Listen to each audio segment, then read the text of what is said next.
지금 그거의 반열에 어느 정도 올라왔다고 생각을 하고요. 그리고 네. 그거는 지속적으로 저는 유지가 되지 않을까 싶어요. 그래서 이제 그런 업종. 근데 너무 많이 올랐으니까 이것도 이제 잘 구분을 해야 되고 그 다음에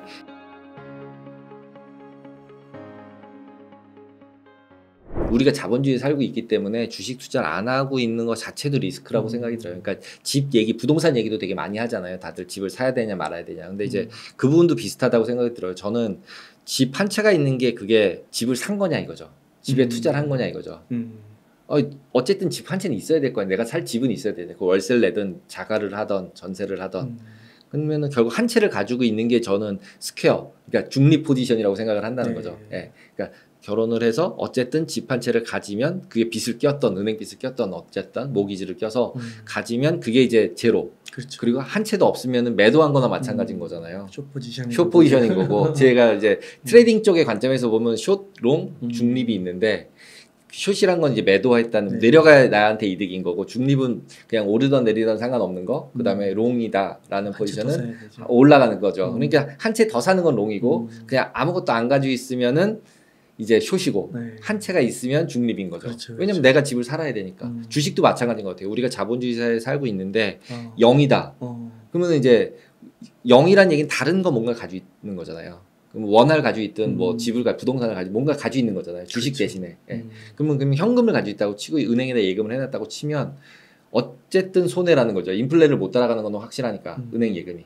그러니까 결국은 안 하고 있으면 일단 중립이 아니라 주식 숏인 거죠.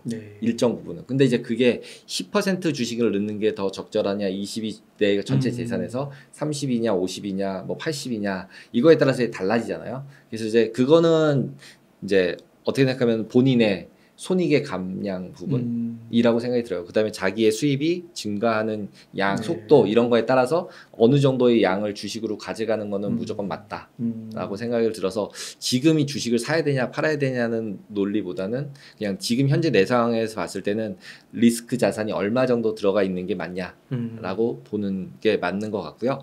그 다음에 그냥 시황으로 얘기를 하면 6월 5일 날 애플이 결국은 이제 발표를 해요. 또 그 개발자 회의를 하는데 저기서 이제 뭐 눈에 끼는 이런 곡을 할지 안 할, VR들 할지 안 할지 뭐 이런 것들이 얘기가 되는데 지금 이번에 AI 상승하면서 애플이 상승을 못했어요. 혼자. 그 바람에 이제 다우존스도 네거티브고 나스닥만 올라간 거죠. 그리고 S&P는 그냥 보합. 그 다음에 다우는 오히려 빠졌고 그 다음에 나스닥은 많이 올랐어요. 엔비디아랑 AI들 때문에.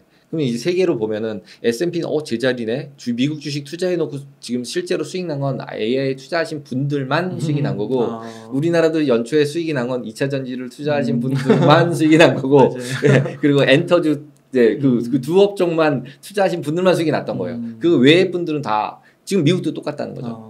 미국도 똑같은 상황인데 그럼 여기서 이걸 뒤집어 주려면 결국은 애플이 나와주는 수밖에 없다고 저는 생각이 들고 그게 6월 5일날 이런 게 돼서 뭔가 센세이션한 게 나왔네 그러면은 이제 애플에 납품하는 회사들 다 같이 좋아지는 거잖아요. 이제 그러면 이제 다시 상승세로 돌아갈 수 있는데 지금 상태로 봐서 엔비디아가 일단 50% 한다고 해서 한 번에 막 20, 30%씩 점프를 해버렸기 때문에 이 상황에서 진짜로 그렇게 잘 되면 더 가겠죠. 근데 지금 예상했던 것만큼 그 다음 또 6개월 뒤에 가서 봤더니 3개월 뒤에 가서 봤더니 50%가 아니던데 뭐 이런 얘기하면 이제 또 세상이 바뀌잖아요. 그러니까 주식시장은 계속 바뀌고 있으니까 어느 정도 리스크 에셋을 가지고는 있는데 그걸 갖다가 이제 비중을 조절하는 거는 그때 맞춰서 본인의 이제 리스크 애프타이트에 맞춰서 하는 게 맞는 것 같다라는 생각이 들어요. 그리고 이제 앞에서도 저희가 얘기했지만 침체 얘기는 없어지지 않았다는 거죠. 금리도 분명히 지금 이슈가 계속 있고 그런 상황이기 때문에 지금 실제로 애플 같은 경우 포커스에서 좀 봐야 되지 않을까 싶어요. 최근 들어서 일단은 너무 상대적으로 언더퍼폼한 상태라서 나머지 이제 뭐 마이크로소프트나 뭐 엔비디아 이런 거랑 비교하면 너무 혼자 못 갔잖아요. 그리고 저희가 AI 얘기하면서 애플 얘기한 적 없잖아요. 그러니까 애플이 이렇게 소외되던 적이 별로 없었어가지고 그래서 한번 봐야 되지 않을까 싶습니다. 아 그렇군요. 그러면은 그 이제 트레이딩을 거의 30여 년 해오셨잖아요. 그럼 지금 같은 경우에는 현금을 어느 정도 비중을 가져가시겠어요?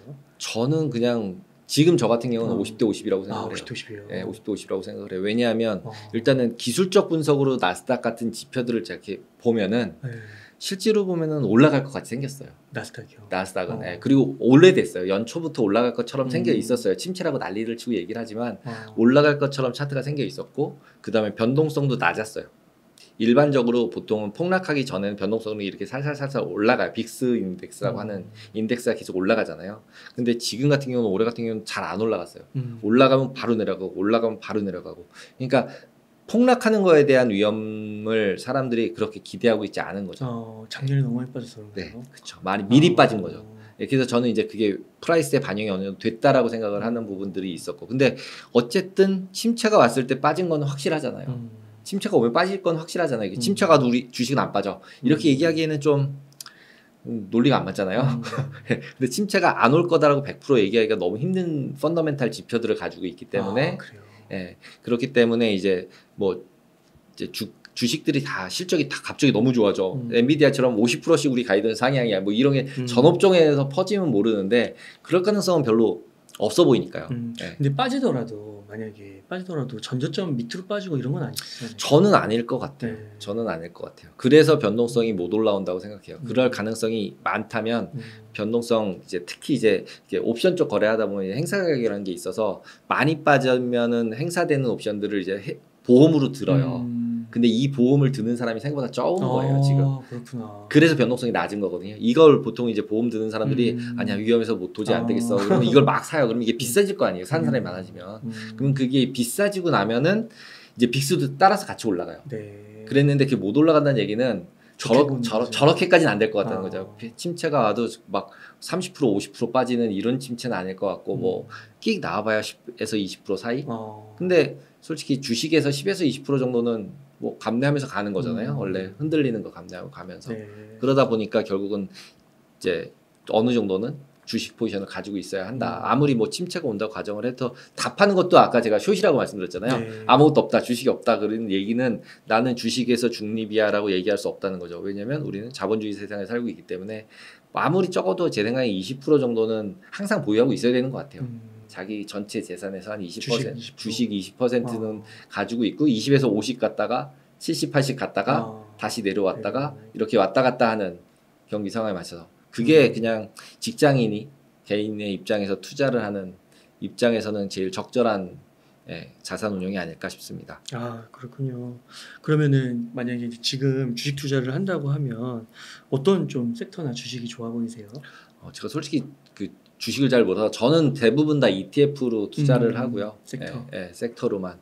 왜냐하면 그러니까 예전 같은 경우는 이제 그런 거는 있었어요. 그러니까 예를 들면 엔터 주식 같은 경우는 저는 약간 좋아했어서 가족이 다 팔았는데 좀 아쉽기는 한데 어쨌든 약간 이제 메타버스 이런 게 나올 때 결국은 IP잖아요. 인텔렉추얼 프로퍼티잖아요. 그러면은 결국은 뭐 어떤 블록체인 막 프로젝트들 막 나오는데 주인들 가진 게 아무것도 없는데 어쨌든 제니가 나오면 막 난리가 나잖아요. 네. 그러니까 이제 그게 훨씬 더 밸류블하다고 생각이 들었던 건데 어느 정도는 지금 그거의 반열에 어느 정도 올라왔다고 생각을 하고요. 그리고 그거는 지속적으로 저는 유지가 되지 않을까 싶어요. 그래서 이제 그런 업종, 그 다음에 엔터 업종인 거다. 근데 너무 많이 올랐으니까 이것도 이제 잘 구분을 해야 되고, 그 다음에 AI 업종 같은 경우도 이건 뭐 어떻게 생각하면은 웹3라고 표현하기보다는 어쨌든 웹이 처음에 나왔을 때 2000년도 닷컴 버블 나왔을 때 분명히 폭락을 했지만 폭락하고 나서 올랐잖아요. 어쨌든 시간에. 그러면은 그때 당시에 시스코 같은 경우가 왕창 올랐다가 왕창 내렸어요. 그러니까 지금 이 엔비디아가 시스코처럼 왕창 올랐다가 내린 다음에 다시 새 출발을 할 건지 아닌지는 모르겠지만 새 출발은 했다는 거죠. 그리고 분명히 우리는 그 웹 세상에서 살고 있잖아요. 그리고 그게 바뀐 타이밍이었고 그때가. 근데 지금 인공지능 나온 타이밍이 그런 이제 트리거 포인트, 그 리플렉션 포인트, 뭐라고 전환점, 뭐 이런 포인트인 것 같아요. 그렇기 때문에 약간 조정을 거치면 사는 것도 맞는 것 같고요. 그 비중은 어쨌든 두 가지. 그 다음에 뭐 다들 얘기하시지만 바이오 쪽도 이제 분명히 노령화가 되고 있으니까 뭐 피해갈 방법은 없는데 저는 개인적으로는 이 세 가지들을 봤을 때 우리나라 회사들을 가지고 하는 거랑 미국 회사를 가지고 하는 거랑 비교를 해서 보면 장기 투자를 할 경우에는 미국 회사라는 게 나은 게 아닌가. 왜냐하면 우리가 마이크로소프트가 될 수는 없잖아요. 맞아요. 현실적으로 현실적으로 어렵잖아요. 그러니까 그리고 장기 차트 그렸을 때 우상향한 주식은 S&P 말고는 없어요. 유럽도 없어요. 네, 유럽도 없어요. 지수로 봤을 때는. 참 안타깝네요. 네, 그래서 이제 결국 이제 미국 이제 돈 찍을 수 있는 이제 나라기 때문에 그리고 이제 사람 인력 관리도 제일 잘하는 것 같아요. 그러니까 이민 같은 경우도 예를 들면 인공지능 관련돼 있는 이제 그 인력들을 전문 인력들을 트럼프 때 중국으로 쫓아내지만 않았으면 지금 이 꼴 나지 않았다라고 이제 저희 뭐 이제 아는 사람들끼리 뇌피셜로 얘기할 땐 얘기를 하거든요. 트럼프가 이제 중국의 사람들 미국에서 공부하고 있는 박사들 중에서 일부 사람들이 이제 내쫓은 경향들이 있는데 뭐 이게 안보 이슈 뭐 이런 거 해서 근데 그 친구들이 가서 중국의 인공지능을 발전을 시켰다는 거거든요. 그러니까 이제 소프트웨어로는 이미 걔네들이 가서 이미 너무 발전을 시켜놨기 때문에 안면인식 뭐 이런 것들 같은 것들도 다 걔네가 중국이 1등이라고 하더라고요. 데이터도 많고 근데 이미 기술도 너무 좋고 그러니까 결국은 저는 그래서 생각해내서는 그래서 하드웨어를 안 주는 수밖에 없구나. 소프트웨어는 이미 걔네가 더 잘하니까 반도체를 주지 말아야 되네. 뭐 컴퓨터가 근데 못 만들잖아요. 아무리 뭐 소프트웨어가 좋은들. 그러니까 일단은 걔한테 안 주고 내가 일단은 그거 캐치업하거나 내 밑에 확실하게 둘 때까지는 안 줘야겠다라는 게 확실한 것 같다라는 생각이 들어요. 그래서 그런 부분도 있기 때문에 인공지능하고 그 다음에 바이오 쪽하고 그리고 이제 엔터는 우리나라가 좀 강점이 있어요. 그래서 이제 저는 삼성전자 말고 우리가 1등할 게 뭐 있어 이렇게 생각해봤을 때 저는 그냥 엔터라고 생각을 했거든요. 그리고 엔터는 약간 나무 같다는 느낌이었어요 저는. 그러니까 왜냐하면 제니를 초등학교부터 지금 몇 살이에요? 몇 년 동안 중학교 때부터 초등학교 때부터인가? 초등학교 때 처음인가 몇 살인지 모르겠지만 그때부터 이렇게 잘 양육해서 여기까지 온 거잖아요. 갑자기 어느 날 갑자기 저렇게 훌륭한 걸그룹이 나오는 게 아니잖아요. 근데 그게 우리나라의 습성에도 맞고 그 프로세스를 딴 나라가 그렇게 카피해서 쉽게 가져갈 수 있을까? 거기다가 이제 지금은 오히려 외국 친구들이 우리나라에 와서 그 프로세스에 들어와서 외국 걸그룹이 생기는 거잖아요. 그 다음에 이제 미국에서 어떻게 하면 팔리는지도 알았고 이제 이거 보니까 이렇게 하면 되는 거네. 이거 우리 또 따라해서 잘 되는 건 또 우리 잘하잖아요. 그렇구나. 그러면은 그러니까 저의 그냥 뇌피셜이에요. 이거는 전혀 펀더멘탈하고 전혀 상관없이 그냥 봤을 때 쉽게 카피하기 어렵고 그 다음에 그 레이블들 해외 레이블들 자체도 사고 있으니까 하이브 같은 데들도 외국인 뭐 저스틴 비버 이런 데를 사버리고 있잖아요. 그러면은 이거는 그래도 훨씬 예전보다는 그리고 이제 우리나라에서 이제 글로벌 1등을 유지할 수 있는 가능성이 조금이라도 있는 나머지는 다 부품 업체를 할 수밖에 없잖아요. 네, 그래서 그런 것 같습니다. 요즘에 진짜 AI랑 인공지능 너무 관심이 많아서 여기서는 대장주를 엔비디아로 보시고 또 좋게 보시는 좀 기업들이 있으신가요? 근데 엔비디아가 대장주라고 하는데 저는 너무 많으니까 솔직히 여기서 사자 빠지면 하면 되는 것 같은데 안 빠지 올랐죠. 너무 무섭잖아요. 무서우니까 물론 더 갈 가능성도 있죠. 왜냐하면 어차피 수급인데 근데 이제 엔비디아 같은 경우는 뭐 유상증자 얘기도 나오고 막 이러고 있기 때문에 그리고 미국은 이렇게 빵 이렇게 하면 확 유상증자를 할 수 있잖아요. 물론 뭐 그걸로 공장을 지을 거야라고 해서 지금 50%만큼 이제 올라갔다는 얘기는 부족하다는 얘기잖아요. 칩이 없다는 얘기이기 때문에 내가 증설해서 니네가 돈 유상증자로 땡겨서 지어서 이렇게 마진율 높은 반도체를 인공지능 반도체를 내가 혼자 독점해서 많이 만들 거야. 그러니까 이게 더 커질 거야. 이렇게 가면 더 가겠죠. 그러면서 뭐 이게 펀딩도 잘 되겠죠. 그래서 제 생각에는 이제 그런 부분으로 생각하면 길게 보면은 그럴 수 있지만 저는 AMD가 됐던 인텔이 됐던 그 뭐 다 분명히 포텐셜들은 있을 거고 엔비디아 혼자 만들 수 있어서 엔비디아가 ASML 첨을 될 것 같은 느낌은 아니거든요. 저는 정확하게 모르겠어요. 저는 전혀 펀더멘탈한 부분이 아니라 그냥 뉴스들만 보고 저도 그냥 원어브 개인 투자가로서 그냥 말씀을 드리는 거라고 보시면 될 것 같아요. 특히 이제 그런 개별 주식 쪽은 저도 잘 리서치가 된 게 아니어서. 그럼 만약에 아까 그 하반기로 갈수록 미국 경기가 만약 경기 침체에 빠질 가능성이 높다고 본다면. 그때 만약 미국 주식이 뭐 10% 20% 빠진다고 했을 때 한국도 빠지나요? 빠지겠죠. 미국이 빠졌는데 한국 안 빠지는 경우는 쉽진 않은 것 같아요. 그리고 지금 또 하나 이제 이슈가 계속되는 게 원달러도 계속 이슈가 있잖아요. 그러니까 원달러가 이렇게 약세인 이유가 이제 뭐냐라는 부분 계속 이제 물음표가 던져지고 그 다음에 기본적으로 달러가 강할 때는 전 세계 주식이 좋은 적이 별로 없었어요. 돈을 미국이 빨아 들어간다는 뜻이니까. 예, 그래서 그런 것들이 이제 경험상으로 봤을 때는 약간 찝찝하다. 예, 물론 이제 다시 뭐 우리나라가 선진국으로 편입되고 뭐 이런 여러 가지 이벤트들이 발생하면서 좋아질 수도 있죠. 그리고 어느 날 갑자기 리스크 온 그러면서 갑자기 달러 약세로 쫙 돌면은 다 상승세로 돌겠죠. 모든 게. 근데 이제 그렇게 돌아갔을 때는 비중을 예를 들면 아까 전에 말씀드렸을 때 뭐 70, 80으로 올릴 수 있는 건데 지금으로 보면은 약간 공격적인 게 50 정도인 거고 약간 나는 보수적이고 나는 진짜 많이 깨지는 거 나는 막 잠을 못 자 이러면은 이제 한 2, 30으로 줄여야 되는 거죠. 예. 아, 그렇군요.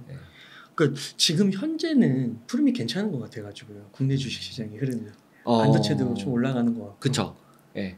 지금은 어떻게 생각하면 못 올랐잖아요. 우리가 너무 상대적으로. 예. 그리고 이제 반도체나 이런 부분들은 저는 우리나라 경쟁력은 분명히 있다고 생각을 하고 부품 업체들도 그렇고요. 예. 그렇지만 하반기에 가서 한번 휘청일 수 있다. 휘청일 때, 그러니까 제가 현금 비중을 가져가야 된다는 가장 큰 이유 중에 하나는 휘청이어서 빠졌을 때 살 수 있는 돈이 있어야 된다는 거죠. 예, 왜냐하면 50에서 예를 들어 50%가 아니라 80%, 90% 가지고 있었을 때 빠졌을 때 살 돈이 10밖에 없거나 없는 거잖아요. 그렇죠.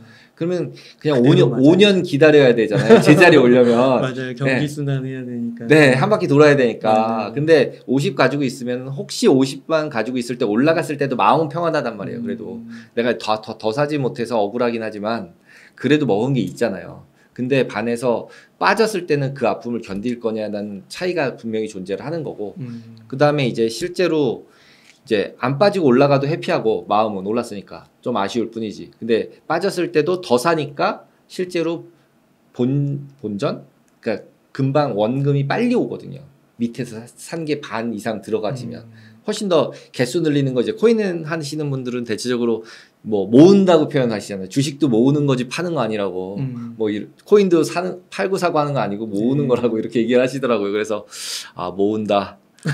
우표인가 뭐 이런 생각 들었는데 그러니까 파는 거 아니라고 계속 장기 투자를 얘기하시는 거죠 결국은. 근데 이제 그런 쪽으로 봤을 때는 밑에 가서 샀을 때는 개수가 늘어난다는 거죠. 훨씬. 내가 지금 여기서 10개 가지고 있어도 그렇죠. 이미 50% 빠진다 사면 나는 여기 반값이니까 2배만큼 사잖아요. 그러니까 금방 올라올 때 본전이 금방 되거든요. 그래서 현금 비중이 굉장히 중요하다라고 이제 저는 생각을 합니다. 아, 그러시군요.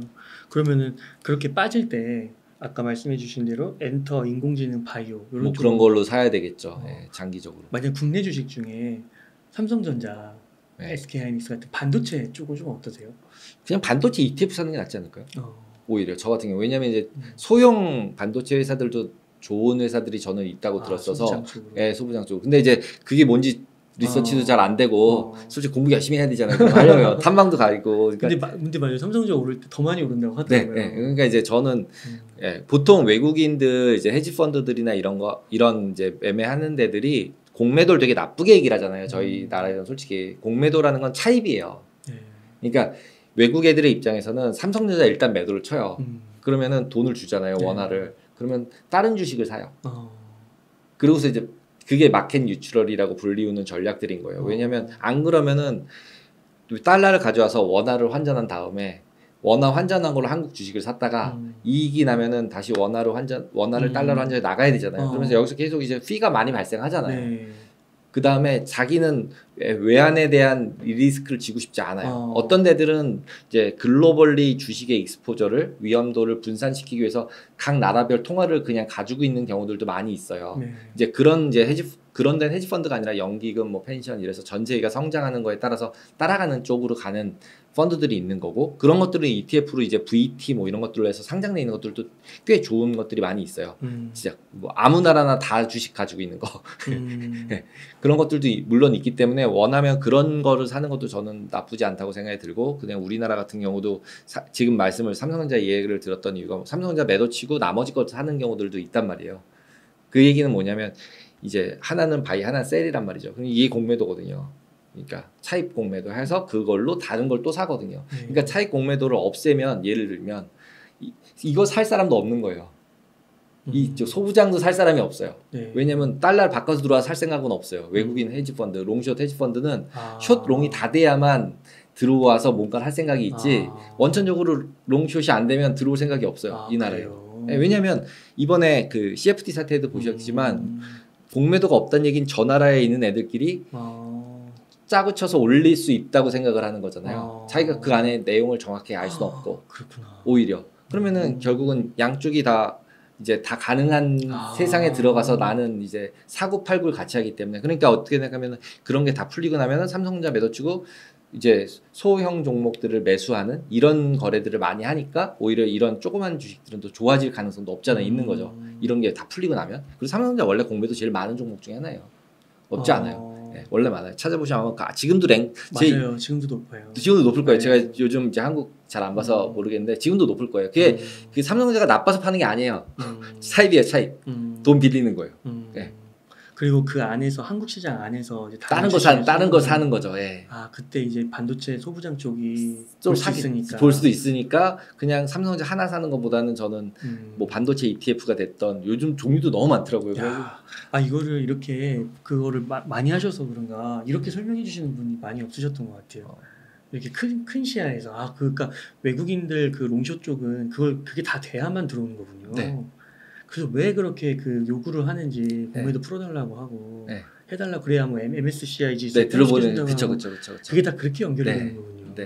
자기네가 싸울 돈 딸 판인데 불리하니까. 불리하니까 자기네가 불리하니까. 그리고 자기네들 딴에서는 그걸 퀀터티브하게 분석을 하던 아니면 펀더멘탈하게 분석을 하던 이건 이제 그들이 할 몫이고. 그러니까 고평가라는 거에 대한 거가 나오면은 그건 공매도를 하겠죠. 근데 삼성전자처럼 차입하는 용도로 쓰는 것들 되게 많다는 거죠. 네. 특히 대형주들. 그러면 그 외국인이 최근에 작년부터 삼성전자 엄청 사는데 그거는 약간 그 달러적인 면에서 봤을 때는 약간 달러 약세 그런 쪽을 그런 쪽도 있을 수 있고요. 그건 솔직히 다 케바케이기 때문에 모르겠지만 저는 그런 이제 삼성전자 매수 들어오는 거는 기본적으로 한국을 산다라고 하면 그럼 삼성전자 사야죠. 외국인의 입장에서 특히 뭐 이름도 모르는 회사를 사진 않으니까 헤지 펀드들하고는 조금 다른 영역이죠. 그러니까 지금 같은 시기에는 헤지 펀드가 들어왔다기보다는 오히려 약간은 진짜 롱온리 주식형으로 이제 자산 배분하는데 한국 늘려야 되는데 뭐 사야 돼? 그러면 사야 되는 거는 네이버 사야 되고 삼성전자 사야 되는 거죠 이제 일단. 근데 그런 애들은 큰 돈으로 이렇게 좀 길게 본다고 하잖아요. 그렇죠. 근데 연말에 만약 흔들리면 그때 전에 좀 파는 건가요? 1년 전에 들어와서. 근데 이제 저는 그 부분도 이제 어떻게 생각을 하냐면 삼성전자 네이버를 팔고 다른 나라 갈 곳이 있으면 팔겠죠. 항상 돈도 마찬가지로 교환의 수단이잖아요. 그럼 뭘 샀으면 뭘 팔아야 돼요. 돈을 산 거라고 볼 수도 있는 거잖아요. 현금을 들고 있다는 얘기는 현금을 들고 있는 게 교환의 매개체 중에 다른 걸로 갈아타려고 뭘 살 때 내가 빨리 가서 저걸 사야지 하려고 현금을 가지고 있는 거지 현금 혼자 가지고 있습니다 그래서 뭐 이유는 없잖아요. 이유가. 그러니까 아까도 말씀드린 현금 비중을 가지고 있는 이유는 떨어질 때 살려고 그거 가지고 있는 거지 얘가 뭐 아무런 그건 없어요. 교환의 매개체에서. 그런 거기 때문에 그런 쪽으로 어프로치를 하면은 뭐 외국이 다 빠진다 그래서 한국이 어떻게 될까라는 부분도 빠질 때 같이 내려가는 경우는 있겠지만 그 수익률이 달라질 거 아니에요. 그러면 상대적으로 덜 팔 수도 있는 거죠. 왜냐하면 예를 들자면 이제 그런 거죠. 그러니까 뭐 일본 팔고 한국 사고 한국 사고 일본 팔고 이런 짓들을 한단 말이에요. 그러니까 지금도 어떻게 보면은 그러니까 반도체 관련해서도 일본 게 너무 잘 나간다. 그러면 우리나라 소부장이 덜 갈 가능성도 있는 거죠. 소부장 중에 골라서 살 테니까. 글로벌리 보면. 판을 이렇게 크게 보면은 그들의 입장에서는 어차피 일본이나 뭐 한국이나 조그만 회사 비슷비슷한데 뭐 그 중에서 누가 좋냐 이렇게 고르겠죠. 그런 거 할 때 결국은 이제 너무 고평가된 것들은 골라서 팔고 저평가된 거는 사고 이런 일을 계속 돌리니까 그러니까 진짜 크게 보는 거군요. 진짜 크게 보기 때문에 조금은 어느 정도는 이렇게 막 단기적으로 매매한다라고 생각이 들진 않아요. 그 단기적인 매매는 정말로 우리나라 개인들이 너무 단타를 치면은 그 단타 안에서의 학습되는 그 규칙들이 있어요. 그러면 우리가 털려요. 그래서 저는 개인 투자가들이 자꾸 단기 매매하는 거는 외국인을 오히려 돈 더 불려주는 일이 아닌가? 이런 생각도 들어서 저는 약간은 시간을 길게 가져가서 매매를 하는 게 내가 더 유리할 가능성이 높다. 엣지가 있다. 쟤네들은 뭐 이렇게 아까 관리 다 당한다 그랬잖아요. 손실나면 막 강제로 잘라야 되고 이런데 개인은 그런 거 없잖아요. 맞아요. 그러니까 이제 한번 크게 당하는 거군요. 그러니까 이제 그런 부분들을 살짝 이제 관리를 하면서 가면은 기관 투자가라 그래서 꼭 좋은 메리트만 있는 건 아니니까. 그리고 이제 기관 투자가들도 그렇게 손실을 로스컷을 하잖아요. 제가 2007년도에 이제 홍콩 가서 이제 데스크가 처음에 셋업이 됐을 때인데 나머지 2007년도면 서브프라임이잖아요. 그러니까 미국의 IB들이 전부 다 망하는 거예요. 헤지펀드들도 다 망해요. 그러니까 망하니까 어떤 현상이 일어나냐면 모든 자산을 팔아야 되잖아요. 현금화 시켜야 되잖아요. 다 레버리지를 했던 거기 때문에. 그러면 현금을 하니까 막 폭락을 할 거 아니에요. 그러면 그거를 사는 사람이 누군가 하면 개인이에요. 프라이빗 뱅크 개인이에요. 네. 왜냐면 리스크 관리 룰도 없고 현재 포지션이 없어서 현금을 들고 있었던 애가 있는 건데 그게 누구야 라고 얘기를 하면 개인 프라이빗 뱅커예요. 그걸 받아주면 안 되는 거죠? 아니죠. 걔네들이 그걸 사서 더 부자가 돼요. 받아줘야 되는 거예요. 누군가 사야 되잖아요. 시장이란 건 누군가 사고 누군가 파는 거잖아요. 아무도 없다면 0이 가야 되잖아요. 근데 망하는 건 아니잖아요. 그러니까 그렇게 유동성이 문제가 생겨서 금융기관이 던져야 되는 상황들이 발생을 했을 때 누가 사냐고 보면 진짜 부자들이 사요. 현금이 있는 건 부자들밖에 없어요. 그러면은 그 사람들이 프라이뱅크를 가지고 있는 UBS, CS 망했지만 CS, UBS 이런 데서 그런 데 있는 프라이뱅크한테 전화해서 이거 골드만삭스가 로스컨 나오는 건데 받으시죠? 뭐 이런 거예요. 예를 들자면 거기 프라이빗 가지고 있던 건데요. 지금 이제 뭐 펀드 다 청산시켜가지고 팔아야 돼요. 그래서 저가에 나오니까 받으세요. 그러니까 골드만삭스나 이런 IB들이 샀던 물건이라고 치면 좋았었으니까 샀었을 거 아니에요. 나빴었을 때 살 리는 없어요. 분명히. 그러면은 이제 그런 데서 나온 것들은 이제 리뷰 한번 해보고 자기가 사는 거죠. 저가에. 아무도 안 사니까. 워런 버핏이 그렇게 하는 워렌 버핏도 그렇게 하는 거죠. 예전에도 골드만삭스 우선주 이런 것들도 너네 다 와봐. 그러면 이자도 내놓고 막 완전 후려쳐서 사는 거 아니에요. 그러니까 이벤트 때 살 수 있는 현금을 가지고 있는 거. 워렌 버핏도 그래서 현금을 가지고 있는 거잖아요. 60, 40 정도 현금을 항상 가지고 있잖아요. 버핏도. 그 얘기 뭐냐면 폭락했을 때 사야 되기 때문에 교환의 가치가 있으니까. 개인도 그래서 저는 그렇게 가는 게 가장 적절한 개인이 할 수 있는 그래도 안전한 투자가 아닐까라는 생각이 들어요. 그렇군요. 그래서 삼성전자보다는 그 반도체 ETF 뭐 그런 거가 더 낫지 않을까 이런 생각이 듭니다. 네.